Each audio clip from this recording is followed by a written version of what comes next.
It's time for some more sports talk on Elm Street. We're now in the it's the 4th episode, right? Mm-hmm. Yeah, I was like, I hope I got that right. Speaking of this, I want to take like one tiny little quick second to say, big thing happened today. What happened? For the show? Episodes 1 through 3 are now available to stream on Spotify. This is very true. Yeah, it's big news. Big news. Look. Big news. Hi, camera. Hi, guys. Oh, yeah. So we're supposed to. We're making it like a weekly thing to like wave to the camera. So.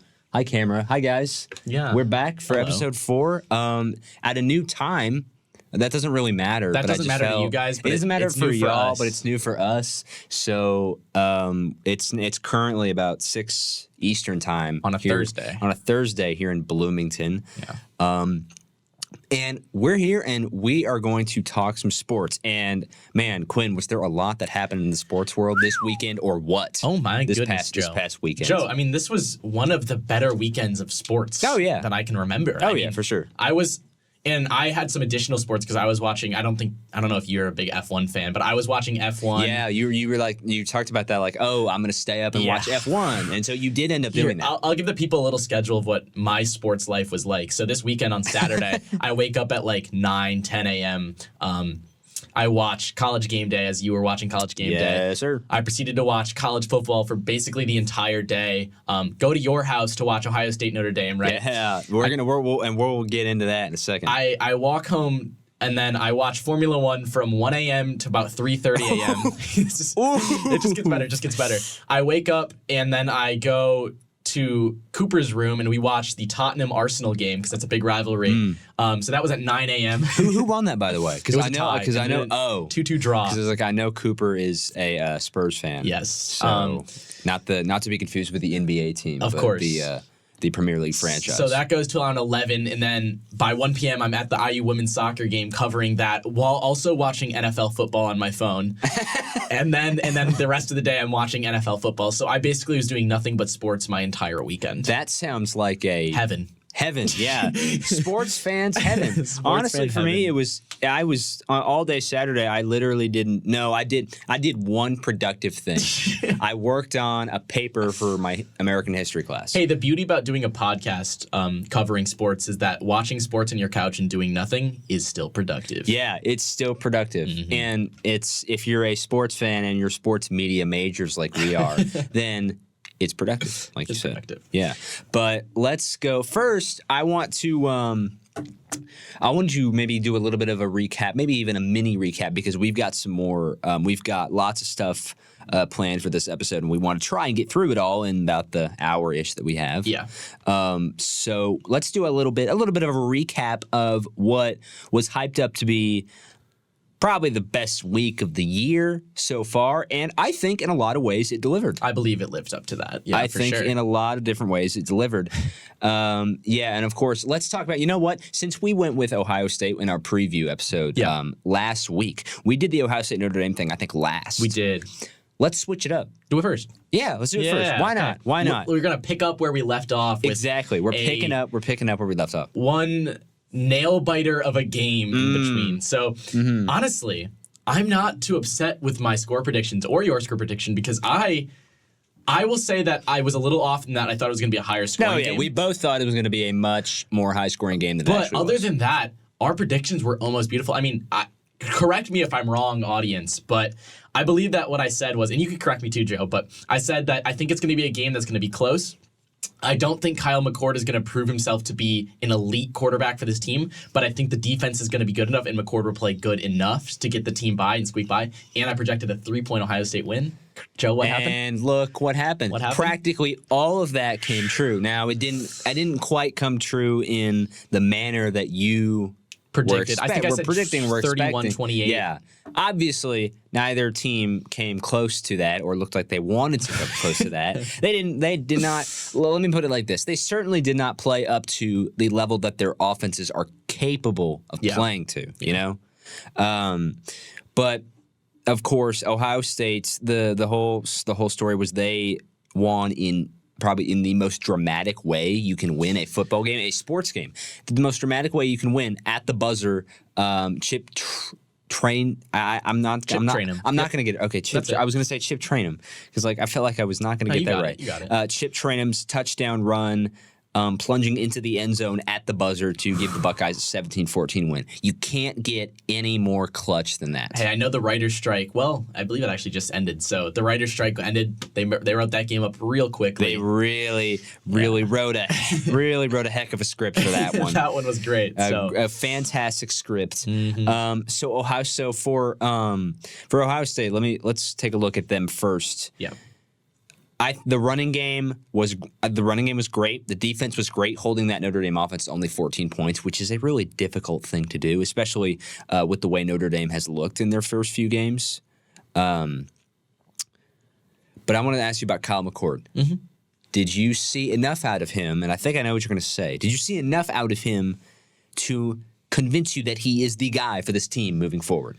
Well, here's the thing with Kyle McCord. I tend to have in the college football landscape today with social media, it's not a very common approach, but I tend to have a more like humanistic approach looking at Kyle McCord, and that might be confusing and seems a little philosophical. Yeah. But what I mean by that, say like human what? Yeah. What I mean by that is that I think about like the scenario he's actually been put into, right? Yeah. Kyle McCord is a starting quarterback at this level for the first time in his career. Mm-hmm. He goes in to one of the most hostile environments you can play in college football in South Bend at Notre Dame in his, fourth start of the season? Something like that. And he goes out there and he leads this team to a victory. And you could say that it's the defense that led them, but he's the man at the helm, right? Yeah. He's the guy in charge of the offense. It does not happen without him and his leadership. Mm-hmm. I got to give him a lot of props. He wasn't like, I don't want to put it like this. It's not that like he wasn't making plays, because he was making plays. Mm-hmm. He was like, he made some nice throws, particularly toward the end of the game. I feel like he made some nice throws. But the thing that stood out to me the most is his leadership and the way he was able to, his presence in the huddle and just on offense in general, frankly. That was one of the crucial factors that eventually led the Buckeyes to the win. And yeah, as you mentioned, that end of the game, it's that last drive that really sticks out to me with Kyle McCord. And I think that's what stuck out to everyone watching the game, because you look at that drive, you start out with 2 incompletions, right? So you're at a 3rd and 10, and this is the drive, right? So this is a 4th down territory drive. You are going for it. If you don't score a touchdown on this drive, you lose. You lose. Yeah. You lose. So Kyle McCord, 3rd down and 10, 23-yard pass. Great throw, as it is. It was a great throw. Great throw and a great Later catch. in the drive, the very next set of downs, you get it to a 3rd and 7. Kyle McCord, incomplete. 4th and 7, right? This is the game, right, on that play. Yeah. 7-yard pass, first down, right? Mm. Then a 2nd and 10, you have a 19-yard pass. And then, of course, probably the play of the game, that 3rd and 19, everyone, and I mean everyone, me watching it, I was like, this game is over. Everyone in the stadium, all the Notre Dame fans were like, there's no way we give up a touchdown. It's 3rd and 19. They're so far back. The first down line was like the 3-yard line.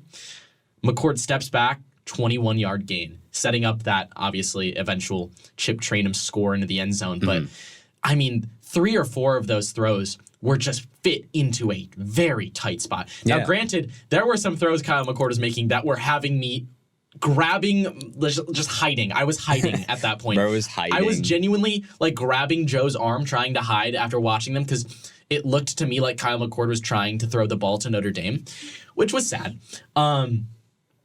But it might not have been consistent, which is what something Ohio State fans are really wanting to see. Yeah. But he still made plays. Yeah. And I think that is a bright spot, especially playing in that environment. So I still think McCord has a lot of room to grow, but I do believe that he has the capacity to become a quarterback that can lead this team to a championship after seeing that game, playing in that environment. I agree with all of that, with everything you said. I think that he made some strides in that Notre Dame game.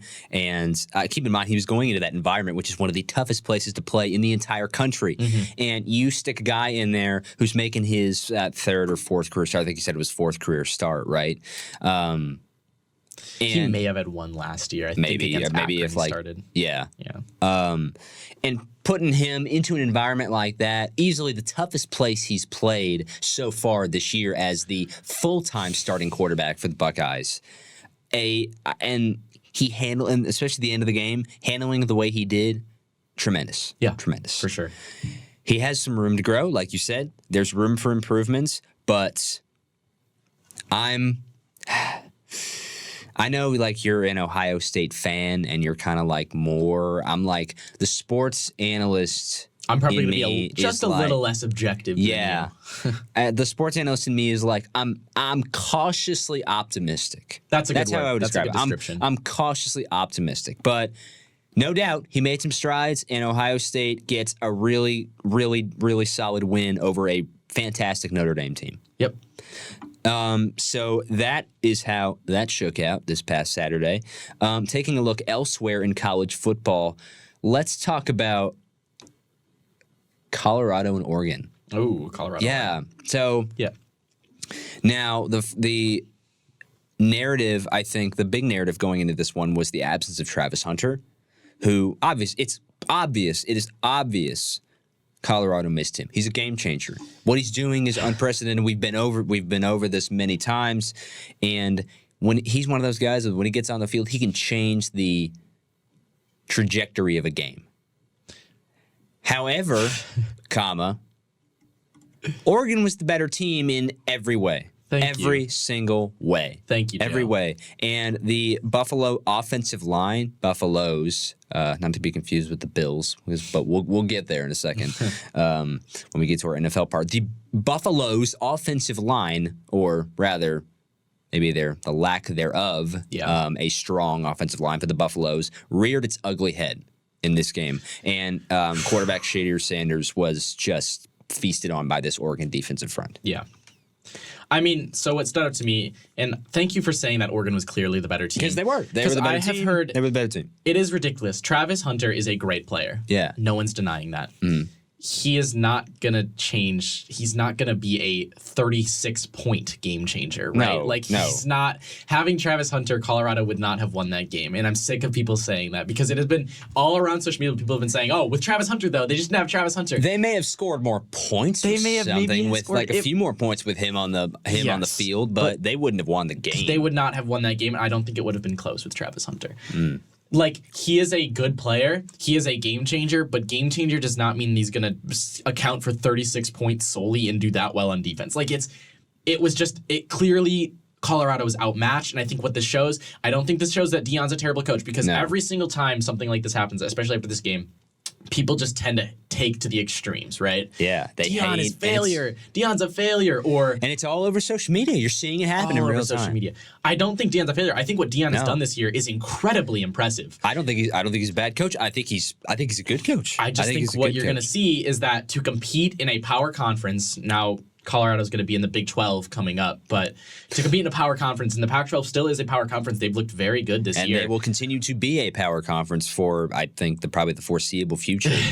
Depending on what happens there, obviously, it's a different story. I don't know. I think so. Maybe, I don't know. Maybe I'm just maybe I'm just a Big 12 homer because I'm from the South. But I think they will stay, at the very least, competitive. Yeah, and I think what you're going to see is that Deion just needs 2 or 3 years. He needs his recruits to get in there, and we've already seen a tremendous change for this Colorado team that was, for a long time, the laughingstock of the Pac-12. Yeah. And at this point, they're a team that looks like they can be competitive. I mean, they were ranked. I think they fell out of the rankings. They did. I believe. They did. Yeah, they're out. But this is not a bad team by any means. No, this is not still by a any competitive means. team. Oregon is just a team that has been... It's a dynasty. Oregon is a dynasty, and they showed why they're a dynasty. Yeah. Yeah. So I don't think in any way that you should frown upon Colorado's achievements. I think they have still done great, and I think they will do good this year, making a bowl game, I would project. But yeah, I agree. The showdown against USC in Boulder this upcoming weekend will be one to watch. For sure. We'll go a little bit more in depth on that in a second. But one last question about Oregon for you. They controlled every aspect of this game. There's no doubt about that. Mm-hmm. And they were far and away the better team. Bo Nix had an incredible game, 4 total touchdowns, only 1 interception. My question for you is, where does he rank in your Heisman Trophy list as of right now? Right now, I'm going to put Bo Nix. Number 2 or 3. That's right. That's where I would among put the it, other Pac-12 quarterbacks, with Michael Penix at my number 1 right now and Caleb Williams at my number 2. I will say that because I don't believe that any of those quarterbacks have played good competition yet. And I know we just said that Colorado's not a bad team, but I don't think they're a top talent team.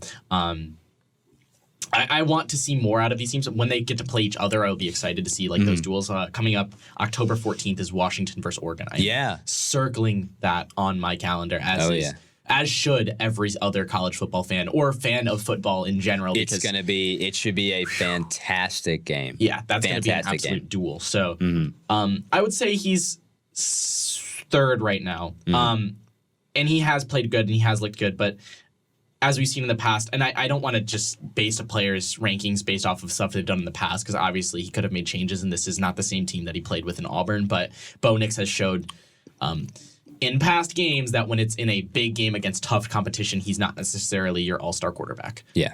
Which is why he's in his fifth year. Like you said, this could change. We have not seen I don't really know if we've seen what he's fully capable of with a team like the one he's on right now, like the one with the supporting cast he has around him currently.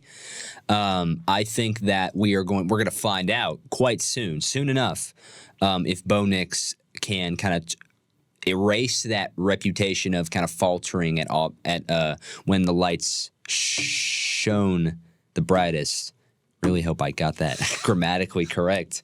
That he faltered when the lights were shining the brightest. He had that at Auburn, and personally, I love him as a player. Yeah. I love to watch him play, and I hope he can. The fan in me really hopes that he can shatter that reputation, or that just shatter that reputation and completely turn it on its head. For sure. But want to move on to this week? Let's move on to week 5. Take a look at week 5. Week 5, it's gonna be a great week. It's got a lot. It could be possibly hard pressed to follow in the footsteps of what was a fantastic week 4, but it's got plenty of intriguing matchups to go around. One, I wanted to take a look at where.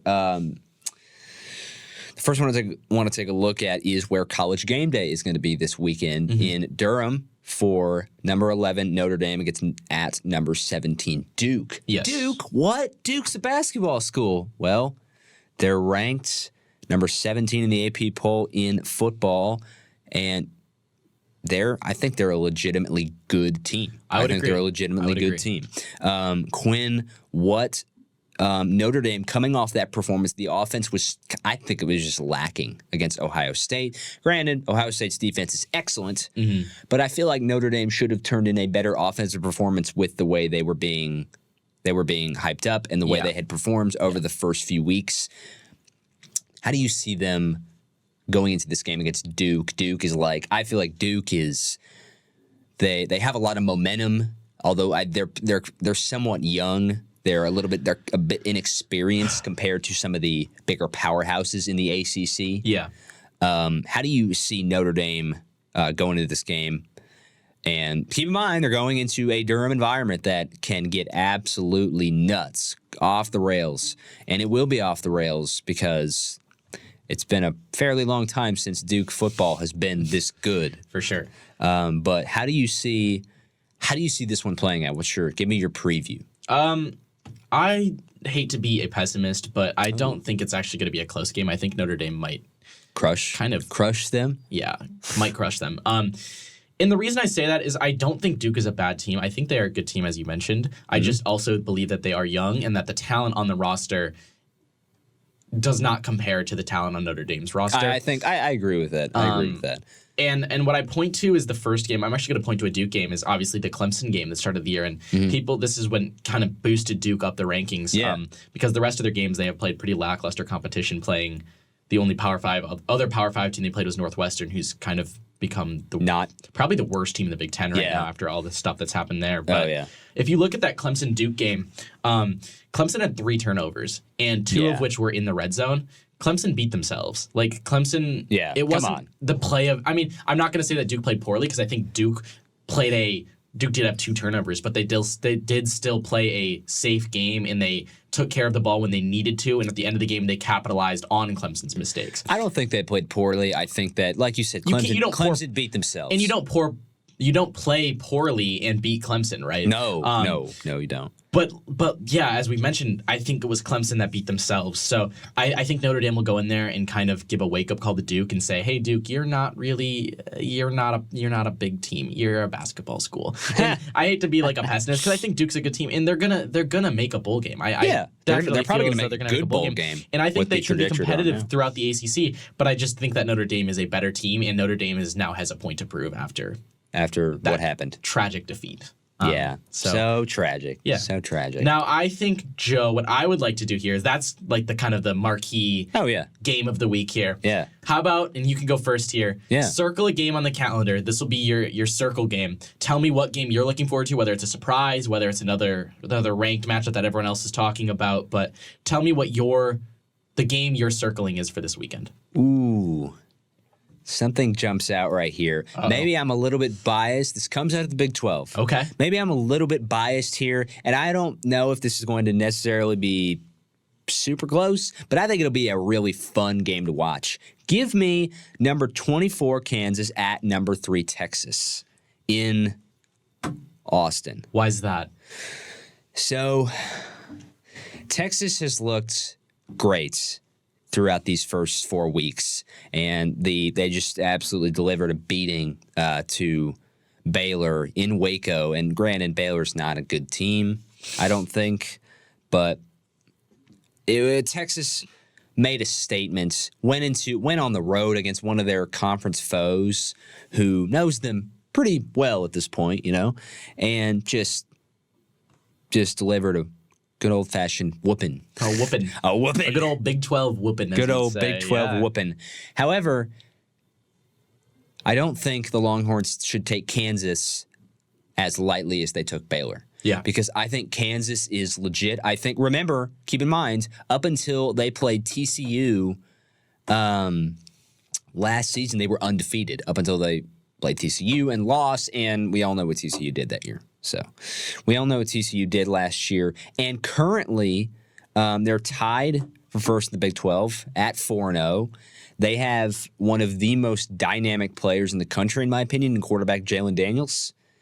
And he's gotten off to a great start. Now, they haven't faced great competition. The win over Illinois was good. That was a good win. That was a solid win. They were at home, got an 11-point victory there. And the win against BYU, that was a good win too, even though I don't really know if BYU is as good as they've been in years past. You know? Yeah.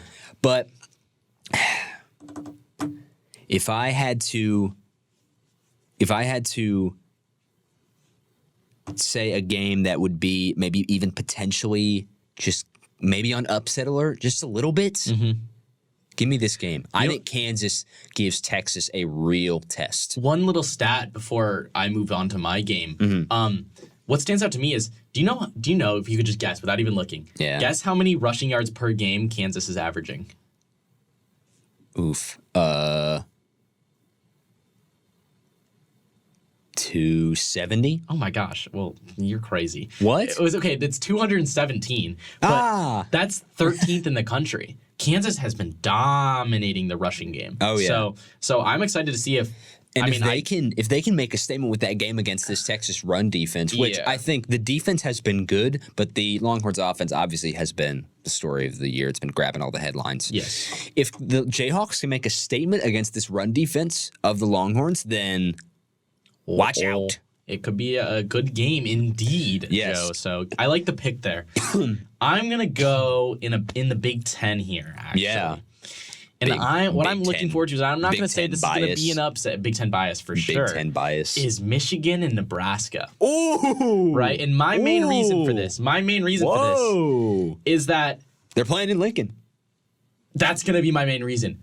I don't know who was in charge of Michigan's scheduling going into the year, but who decided to start the year and play every single non-conference game? First of all, against terrible teams. Yes, but also every single one of them is home, and so their first 4 games have been home. Michigan has not played outside of Ann Arbor this year. Wow. I didn't really? believe it I don't either. think I knew that. I did not know that off the top of my I head. didn't That's believe it either. crazy. You had East Carolina at home, UNLV at home, Bowling Green at home, Rutgers and Rutgers at home. At home. Now you go to Lincoln, Nebraska. And although Nebraska has not had a stellar football team in the past 15 years. They've Nebraska'd, They've if Nebraska. you will. One thing you cannot say about Nebraska is that their fans are not diehard. No, Nebraska has the longest streak of any college football team selling out their stadium. They sell out their stadium for a women's volleyball game. And that's not just that is incredible. That stat is ridiculous. Nebraska's It's fans incredible. live and die by their sports teams. Yes. Even though their teams may not be good, they are still showing up. Mm-hmm. That is going to be a rowdy stadium. Don't be surprised if Nebraska keeps this game close, because Nebraska, people like to point to the Colorado game as like, oh, Nebraska's terrible. Nebraska had that game close, though. Yeah. I mean, it was 0-0 after the first quarter. Colorado had some late scores in the first half, but I would say don't be surprised if this game goes to the fourth quarter and it's a one-score game. And keep in mind, Nebraska's opener against Minnesota. Now, granted, I don't really know if Minnesota is a good team or not. Yeah. They kept that close as well in Minnesota. Yeah. In front of a crowd that was super, super hyped up, super into it. And they kept it close. And then, of course, they Nebraska'd, trademark. But that part that's not my point. Yeah. The point is that I agree with you. I really think I really think that Nebraska keeps this close. I think they're going to keep it close for at least a quarter, a half, maybe more. I don't know. I'm like, I want to believe that they will, but it's also like I'm thinking of their past, what they've done. They've Nebraska'd. The amount of times they've Nebraska'd is staggering. I feel like you need a shirt that says Nebraska'd, and it's just like a list of Nebraska's losses. And no, it's just a list of every single time Nebraska has not covered the spread. They Nebraska'd. They Nebraska'd. Maybe not for me, but I know somebody. There's a specific person I'm thinking of right now who would be well equipped to have a shirt like that. But no, but I agree. I think it should be. I will definitely be tuning in, of course, and the hope is that it's a great game, and I think Nebraska will be able to keep it close with Michigan. You were just dying to do that, weren't you? Do it. You're on. Do it. To do it. Okay. Don't look at me, guys. What I did I is switched it back. I just dead stared at Joe. But man, I just dead stared at Joe and just went, which was really fun to do. So we love the chairs in here. We love the chairs in here. Well, Joe, that's a little bit of an odd transition, but that's the college football for you. Yeah, do you want to? Yes. Let's get into let's NFL. Do it. Let's get into NFL. We wanted to spend. It was important to us for this week. We wanted to spend a little bit more on NFL because it's really starting to get into full gear. Yeah. I feel like most teams are kind of shaking off the rust, unless you're the Eagles. Just kidding. But it's starting to get into full swing, and we wanted to devote a little bit of a segment, especially because tonight is it's important for the NFL schedule, and it's important for my co-host over here. It is important for me. It is because the Detroit Lions. Look at my shirt. Yeah. Aiden Hutchinson, resident Lions fan. Let it be known, and this was a little behind the scenes. I came into the room. Joe was already setting it up. I looked at the screen, the monitor we have. Do big screen. There we go. I looked at the monitor right here, and I saw myself wearing an Aiden Hutchinson jersey, and I legitimately thought he was watching highlights on the screen of the Lions game. Yeah, because I would just I'm just going to pull up some Lions Aiden Hutchinson highlights So I feel like that's good for me because that makes it look, that means in my eyes, I have the same build as Aiden Hutchinson. So, I mean, basically, right? You're not fooling anybody. You are not fooling anybody. You are not fooling anybody with that. No. So, yeah, I mean... Yeah, but let's talk about the game. Yes, definitely. Joe, yes.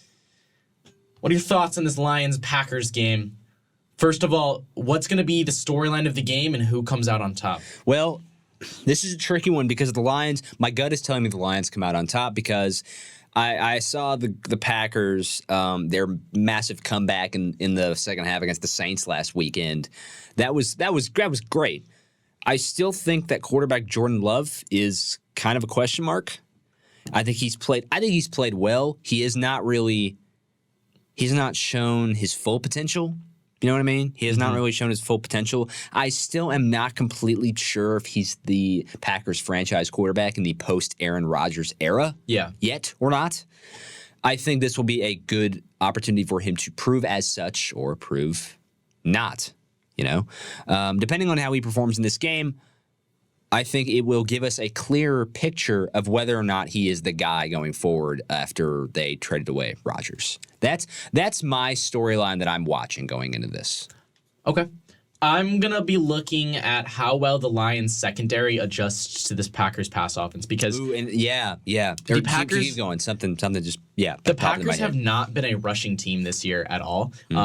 Currently, they sit at 23rd in rushing yards and 27th in the league in. I think that's like rushing value. Sorry, I don't really know the stat. I think that's rushing value. Right. So I don't think this Packers offense's bread and butter is going to be the rushing game. It's going to be the passing game. It's not going to be. They're going to have Love. Primarily, they're going to have Love, I think. I don't know if they're going to make him throw deep a lot. I don't think they will.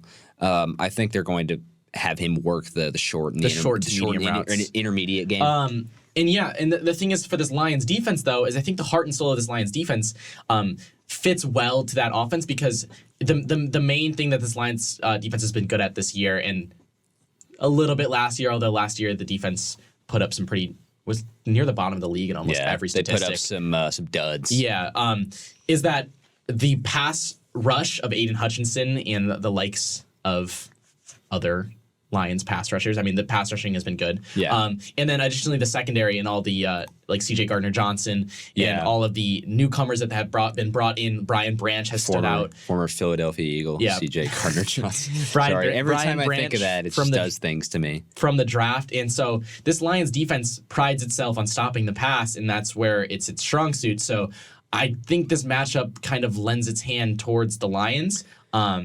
I think, yeah. So do you want to do score predictions? Or I think one last little note. I think an interesting thing to note is the absence of Gardner-Johnson. Because his injury is going to keep him out for, did they say the whole year?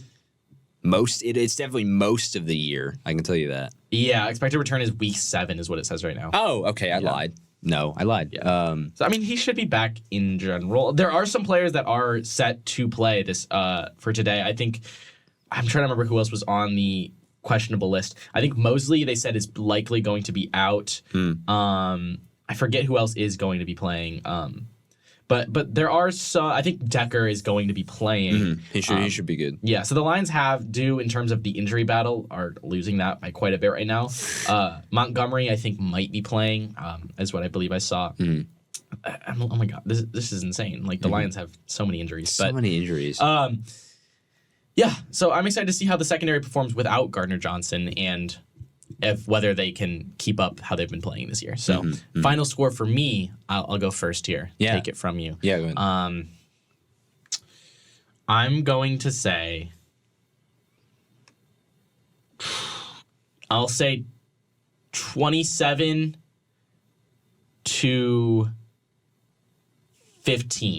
Okay. I'll say 27-15. Okay. 27-16. Because I feel like that's a score that happens more. So 27-16 in favor of the Lions. I think the Lions come through. It is in Lambeau, at Lambeau rather, which should be interesting to see how the Lions perform against that. Because I don't know if the Lions. I mean, I guess they opened the year against the Chiefs, so they do know what it feels like to be in a hostile environment. Yeah, for sure. Yeah, it should be a good game. Excited. How about you? What are your scores? So, this one thing to monitor for the Packers, I think, is the status of Aaron Jones. Yeah. Because I'm not completely sure if he's going to play tonight. I saw expected to play, he is currently listed, according to ESPN, he's currently listed as questionable. Okay. That is of today, September 28th. So we don't really know if he's going to play. If he plays, it's going to make a massive impact on this Green Bay offense because I think, listen, no, this is not at all a slight against Jordan Love. He is now the guy that this offense runs through, in my opinion. In both the passing game and the rushing game. Yeah, because he can make it happen in both areas. on all levels of the field on offense. And that will be something to monitor. I think if he plays, he's going to be a headache for this Lions defense, which they've played well. But the game a couple weekends ago against Seattle has kind of like did not make me feel very good about their defense. But I think, regardless of that, I think the Lions defense is going to pressure Jordan Love into making not a lot, but enough non-timely throws. You know what I mean? Yeah. Like I don't know about like just non-timely bad throws. They're going to force him to make enough mistakes in order to win. I can tell you this much: he will be pressured tonight. Yeah. He will face for pressure. sure, for sure. He's going to face a lot of pressure, which I think will result in some missed throws, missed reads, bad throws. He'll make enough mistakes, and the Lions will prevail in a. I think it's gonna be a little closer than what you said. I'm gonna say 27-23. Okay. I think the Lions win in a close game, and Goff throws 2 touchdowns, no interceptions. Nice. Yeah. Nice. A little more detailed. Yeah. I like that. That was nice. And Love goes for 2 touchdowns, 2 interceptions. Oh. Yeah, I know. Oh, that's untimely throws right there. I don't know. I honestly I'm kind of like, that's maybe a bit bold. I don't know if 2 picks is going to happen. Hey, stay strong with your beliefs. If it happens, then he's only thrown 1 interception this year. That is so true. You know. But anyway, that's happening in about an hour and a half. Yeah, crazy. So. It's like right around the corner. But looking ahead to Sunday, it's going to be a great slate. It's when do you say we wrap up today with a little bit of pick'em, a little more detailed pick'em? How about this? Because we went lightning rounds. Yeah, a little more detailed pick'em. And then what if we ended our show with one hot take on the NFL season so far? Let's do it. Yeah, I like that idea. Yeah. Something I just thought of in the spur of the moment that we can go with. Yes. All right. Do you want me to list them out? You go first. You're on. You go first. All right. We'll just go game by game. Game by game. And then me, and then you, me, blah. So, 9:30 a.m. over in Wembley Stadium, I believe. Across the pond, Across the pond. In it. In England. In London. 9:30 a.m., waking up early. Jacksonville Jaguars versus Atlanta Falcons. Who do you got? Ooh, okay. The Jaguars are coming off a dud of a game against Houston, and then the Falcons, neither of these teams. This is surprisingly tough. Yeah, because it is. I think going into this year, this would be an easy. I would pick the Jaguars all the way. But Jacksonville has not convinced me with the way they've played. They've not convinced me that they are a legitimate contender, like a legitimate Super Bowl contender. Yeah, they might make the playoffs because their division is garbage, but they have not convinced me that they're the legitimate Super Bowl contender that so many people peg them to be coming into this year. For sure. They're, I think, they're 1-2 right now, 2-1. They lost to Kansas City, and then they lost. They're 1-2. Yeah, they lost to Kansas City, and then they lost to the Texans and CJ Stroud. We'll talk about CJ in a little bit. Yeah, we'll talk about CJ when we get to Houston section in just a second. Oh man, this is tough. I'm going to take the Jaguars, but it's going to be close. Okay. Because the Jaguars, this is their de facto home game in London. I'll take Jacksonville, but it's going to be close. Give me 20-17. I don't think it's going to be particularly high scoring because the Falcons, I don't think they're going to score a lot of points because their offense is so run heavy with Tyler Algier and Bijan Robinson. Yeah. Who has looked great so far. Although he didn't play particularly well last week, but he's looked great beyond other than that. I think Jacksonville takes it, but it's close. I'm going to say Jacksonville takes it, but I don't think it's going to be close. I think Jacksonville puts it together finally. Okay. I think it comes here against the Falcons. I think they win 30-10. Okay, 30-10. Wow. Yeah. All right. That's bold. It is bold, but I do think that the Falcons are. I don't think they're a great team. I agree. I do not think they're particularly good. And I'm not out on the Jaguars. I'm not overreacting to the Texans lost. Yeah. And I think they're going to put it together. Finally. I don't know. They're a fun team to watch. Helmed by former Eagles coach Doug Peterson, of course, who I am forever grateful to, leading the Eagles to their first and only Super Bowl win as of now. Should have won last year. Just kidding. Anyway, let's keep going. Which this might be the best game of the weekend. I probably would agree. Dolphins, Bills. Yeah. Quinn, who we got? Because, both of these teams looked fantastic. One looked historically fantastic last weekend. You see, I go back and forth on this game, and I actually am going to go with a pick that might be surprising. I'm going to go with the Bills in this one. Okay. And the reason I say that is because people have reacted kind of crazily to the Dolphins. To the whole 70 burger. The whole putting up 70 points is insane. That is true. Yeah. They won 70-20 against the Broncos last week. But I've been looking at who the Dolphins have played. They started the year against the Chargers in a very close game. They only won by 2. The Chargers are a team that only has 1 win right now. Then they went and played the Patriots, and it was another somewhat close game. The Patriots had a chance at the end to maybe go and win it. It was like that weird offense. I think that was the one where it was like Mike Gesicki flipping it back. Or Yeah, that was the Sunday night game. Yeah, and it was just a weird the offensive lineman Yeah. who almost got the first down, by the way. So, and then they play the Broncos, who are probably the worst team in the NFL, other than maybe the Bears. So I'm going to go with the Bills because I don't think that the Dolphins rather have played tough competition. I think this might be a wake up call for them, and also their defense. The Dolphins' defense has not played amazing. Like they've not played amazing, pretty poorly, honestly. When you look at the games, the Patriots game maybe aside, but I'm going to go with the Bills because I think the Bills have clicked in since that initial loss to the Jets. To the Jets on Monday night. This weird, kind of like a weird freak, like week 1 kind of game. Yeah. So I think the Bills have clicked in. The Bills have been looking fantastic, and I think the Bills are going to show why the Dolphins are not as good as people think they are. You know what? Or first, what's your score prediction? Give me your score prediction. I will say that the Dolphins put up points, but it won't be enough. I'm going to say it's 35-21. We'll say. Wow. Okay. Yeah. All right. You know what? I agree with you. I agree. I don't think the Dolphins win this game. I think that the Dolphins are. This has happened so often with with great teams, right? It happens like every year. They hit this bump in the road. You know, it happened for the Eagles last year. Just to take an example, it happened against Washington in Week 10. Yeah, their first loss, and I think the Dolphins are going to hit their bump right here. Yeah, I think it's in Buffalo. They've got the crowd going against them. I don't know how cold it's going to be. I don't really know how cold it's getting up there. But that could very well be a factor. And Buffalo has seemed to really, like you said, they've seemed to really put it together after that very weird Week 1 loss to New York. For sure. So I think Buffalo wins. I think it's 35-24. Okay. Buffalo. Okay. That's fair. Yeah. So we don't need to spend much time on the next one, guys. We go from Miami and Buffalo to. Well, okay. So the next 2 games so in the next 2 games we have 4 teams. Obviously, 2 games, 4 teams. Not a single one of those teams has a win. So we have 4 teams with a combined 0 wins.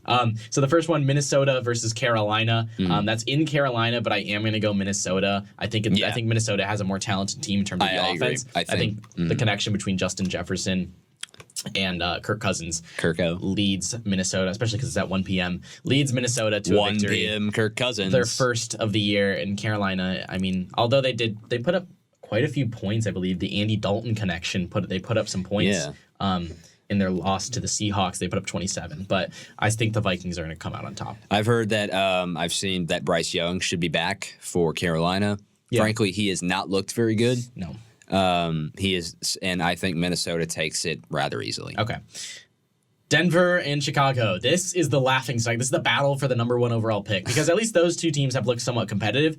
The Broncos and the Bears, I mean, the fan bases are just crying at this point. Like, they're just like, let it be over. They've been through so much over the past couple years. Okay, but also, like, Bears fans, I get it. You can be upset. But, like, Broncos fans, like, you guys won a Super Bowl. Like, come on. Yeah, like, come on, bro. guys. Like, you, as a Lions fan, you made what might go down as one of the worst trades ever. Yeah, true. Clearly, Seattle won that deal, which is kind of insane to say. Yeah. Still think about it. It's been like a year. It's been a full year. Crazy to Russell think Wilson has not looked great. No. He's actually looked kind of bad. Terrible. Or maybe awful. Terrible. Definitely. He's looked a little bit better than last year, but still not great. Yeah. Not like he was in Seattle. And then Justin Fields, bless his heart, has been atrocious. And like, I love my Ohio State players, but I can't defend Justin Fields because I know a lot of Justin Fields defenders are like, oh, but his offensive line has been bad and this has been bad.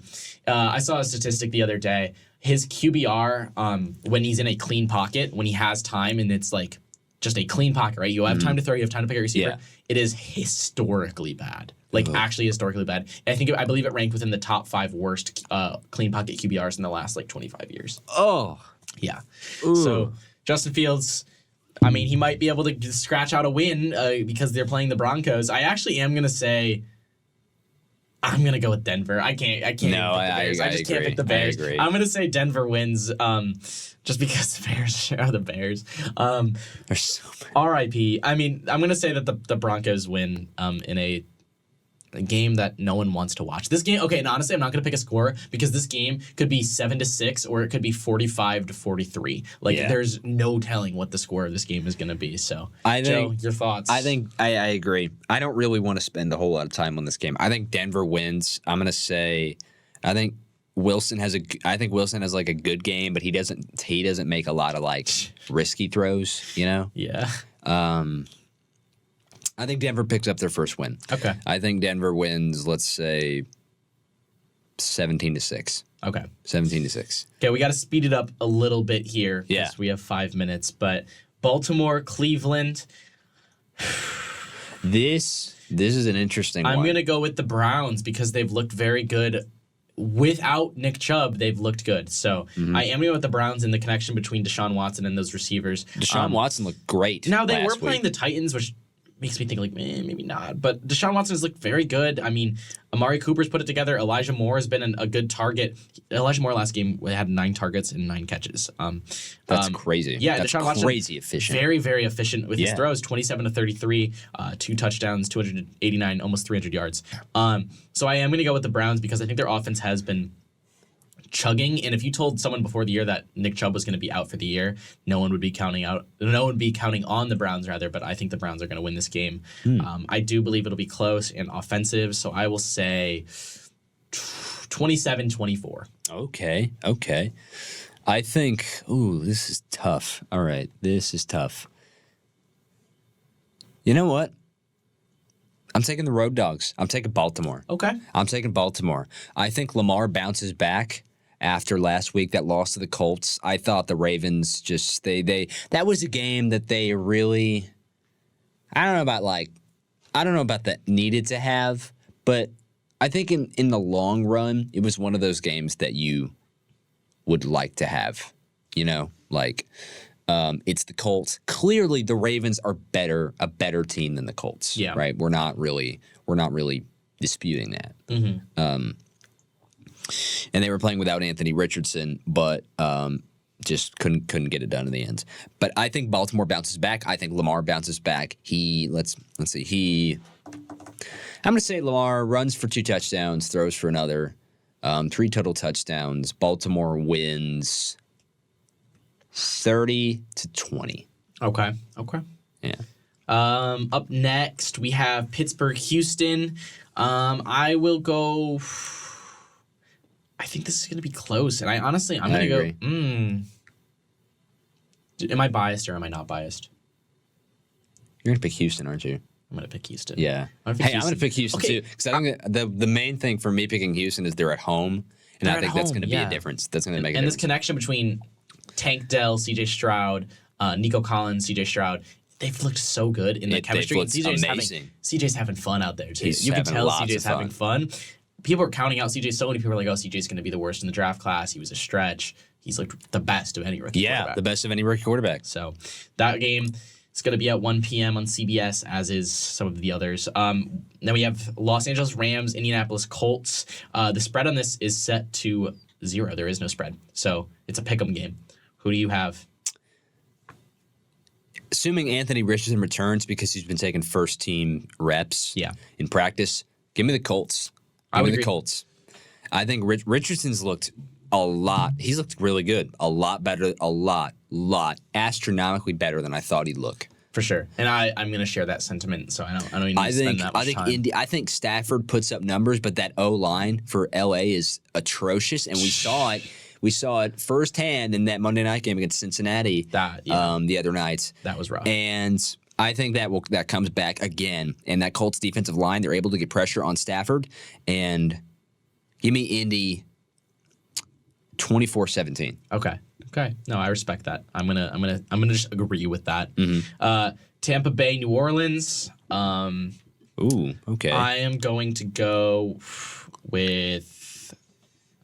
I'm gonna go with Tampa Bay and Mike Evans. Okay. I think they haven't looked great. Obviously against the Eagles, that was a tough. They did not look great, but the Eagles are clearly much better. So I am gonna go with Tampa Bay in that game. How about you? I'm gonna go with the homeboys. I'm gonna go with New Orleans. Okay. New Orleans. I know Derek Carr is probably not gonna play in this game. I think interception Baker comes back. Yeah. And I think he commits multiple turnovers because that Saints defense has proven they can be really stingy. Good at taking away the ball, creating turnovers, getting takeaways. I think that comes into effect against Tampa and Baker, who has been prone to throwing interceptions, whether or not, but I'll take New Orleans. Okay. I'm just going to look ahead. We're at 7 p.m. Do you want to do the rest of them, or do you want to just pick one more for the rest? Let's do the rest of them. We can do the rest of them real quick. Okay, so Washington versus Philadelphia. Come on. This is just This is stupid. Eagles. Yes, Eagles. Washington Eagles. played their first actual opponent last week in the Bills, and they got crushed. Yeah. Why should this game be any different? Yeah, it's not going to be. Then we have Cincinnati, Tennessee. You cover this one? Yeah. Tennessee's offense looks terrible, and I think that's the reason that because the Bengals' defense looked amazing, and I think the Cincinnati defense is going to take advantage of the offensive struggles from the Titans. And I think Joe Burrow, I don't know if he's 100%. I think he's going to play better than he played last week. Yeah. So I think he didn't play horribly last week. He didn't play horribly, but he didn't play great. The main thing was that a lot of the play calls were limited because he couldn't go under center. Like he just didn't have the ability to burst off of that leg because of the calf injury. So yeah. I think maybe he's recovered more and that opens up. Or I don't know. If I'm the Bengals, I keep him safe. They're playing the Titans. It shouldn't be that close of a game. No, so yeah, I think Cincinnati takes it. Yeah. It may be a little tiny bit close because Tennessee's at home. Yeah, but I think Cincinnati takes it. And then they're too talented. Yeah. Next we have the Chargers. We have Vegas going into Los Angeles to play the Chargers. Yeah. I'm going to take the Chargers. They have had some rough losses. They played the Dolphins.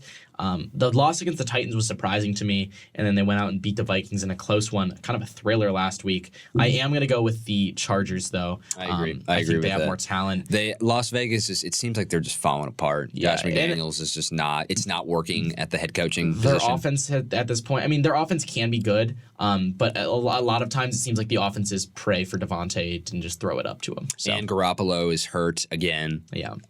So I think LA takes it rather easily.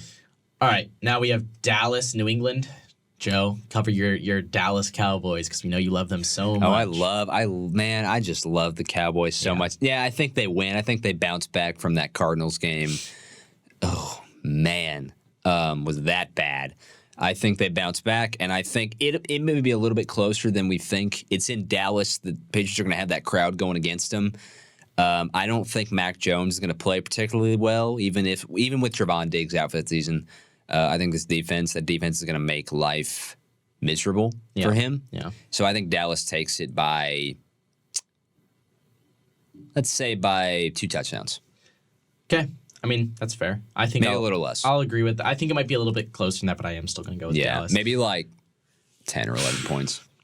This one, we don't need to really talk about much because it's just Arizona Cardinals versus the San Francisco 49ers. I know. This is, the 49ers are like my leading Super Bowl contender right now. Yeah. So the 49ers are winning. Look like the best team in the league right now, and they're complete on both sides of the ball, and they're at home. Yeah. So, yeah. And then somehow NBC's game of the week is the Kansas City Chiefs New York Jets. Interesting choice for that Very one. interesting. I think that was one that was scheduled before someone got hurt. A particular someone got hurt. Yeah.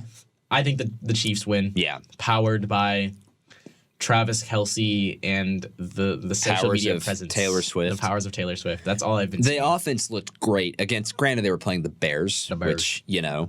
But still, The Jets, I think if Kansas City can come in and deliver a performance similar to last weekend against a Jets defense that is much better than the Bears. Like, I know Aaron Rodgers is hurt, but that defense of the Jets is still really good. Yeah. Still really good. If Kansas City can come out and look like they did last weekend against this Jets defense, then all my concerns about Kansas City will be washed away. Yeah.